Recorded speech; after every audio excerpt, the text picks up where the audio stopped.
Good morning, guys. Today we're going to be talking about our budgeting project that's going to be taking place. So with this, we're going to be creating a budget and looking at a bunch of the expenses that are going to possibly hit you, and some of them will, some of them won't, maybe, as you grow up and move out of your house and things like that. So let's get started. We want to be able to research gross income for a future job, calculate a budget sheet of monthly and yearly expenses, and calculate net income estimate, and compare income to expenses, basically to see if we are overspending or underspending. So, for the first part of this project, you need to research a projected career and find the average annual salary. So, if you want to be a teacher, we'll just say, your planned career is going to be teacher, and then you're just going to Google average gross income or average annual salary of a teacher. And, if you want to get specific, it might be a good idea to look up, what's the average annual salary for a teacher in New York? Because that's going to be different than a teacher down in North Carolina versus a teacher out in Nevada or wherever. So, nice and easy. You're just using Google. Shouldn't take very long.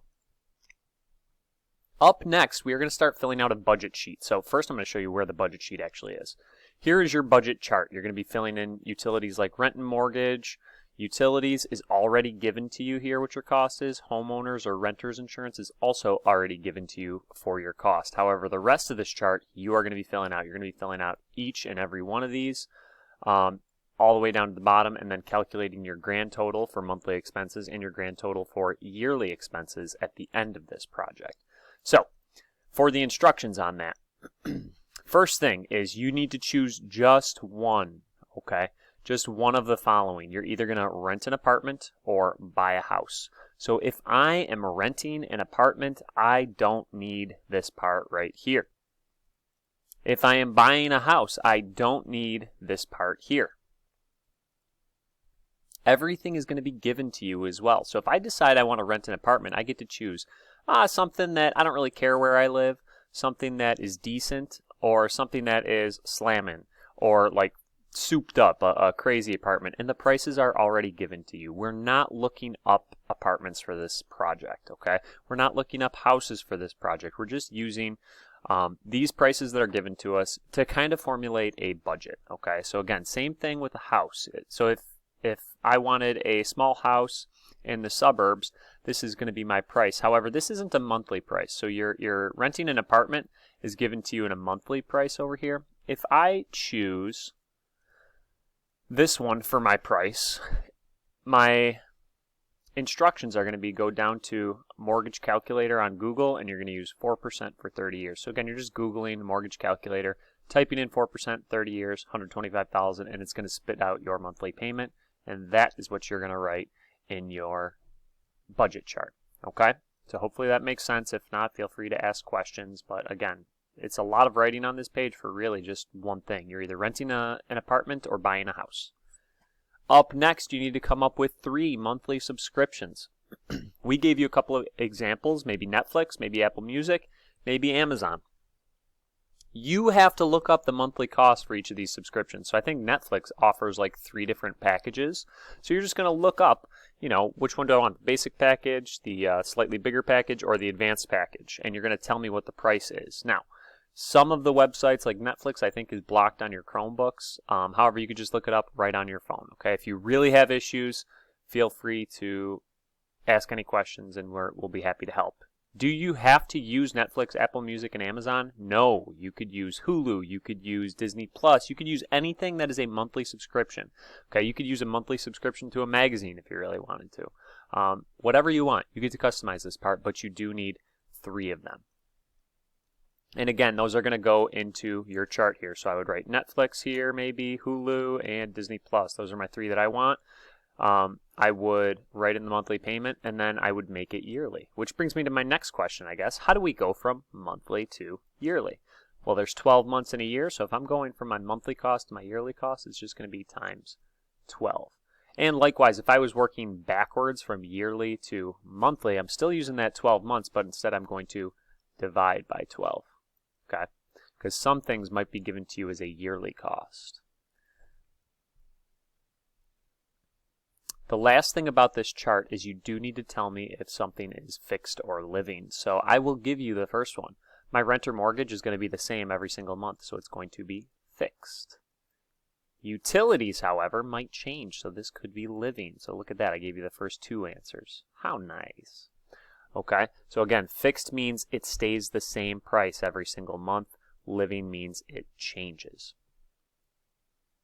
So after our monthly subscriptions, we are going to go to the last part of our budget sheet, which is we have 13 things listed here, okay? You need to choose 10 of them, okay? You do not need to put every single one of these into your budget sheet. So what you're going to do, you're going to read through. Do I want health insurance? If I do, this is my price. You don't need to go looking anything up. If I want dental insurance, this is my price. We don't need to go looking anything up. There are a couple things on this list that have options. Life insurance, you have a basic plan, a standard plan, or hey, my entire family is going to be set in the event that I die. It's going to cost you a little bit more. So if I choose life insurance, I'm choosing one of the following, and that's going to be my monthly payment. Okay, so again, you are choosing the 10 that apply to you. If you don't want a pet, you don't need to do a pet. You could choose 10 other ones, okay? And then for your car, again, same thing like the life insurance. You're going to choose either like an okay car, a pretty good car, or an awesome car. But whichever one you choose, you're going to add insurance onto it. So if I choose my basic level car, I'm going to take $212 plus $147, and that is going to be my monthly payment for the car. Is there anything else on here? These are all monthly payments. Oh, dental insurance is the only one that is yearly. So this one, when you put into the chart, you would have to work backwards to get your monthly payment. So again, like we said, that would just be dividing by 12 instead of multiplying by 12. By this point, you should have your whole chart filled out after you do your 10 out of 13 from that page, okay? At this point, you can add up all your monthly expenses and get your grand monthly total, add up all your yearly expenses, and get your grand yearly total. The last piece of this part of the project is calculating your net income. So again, if I was a teacher and my salary was $40,000 a year, okay? That's great and all, but I'm not actually taking home $40,000. So let's take a peek here. I would look at my chart and I would say, okay, where does $40,000 fall in this chart over here? Which interval is it going to fall in?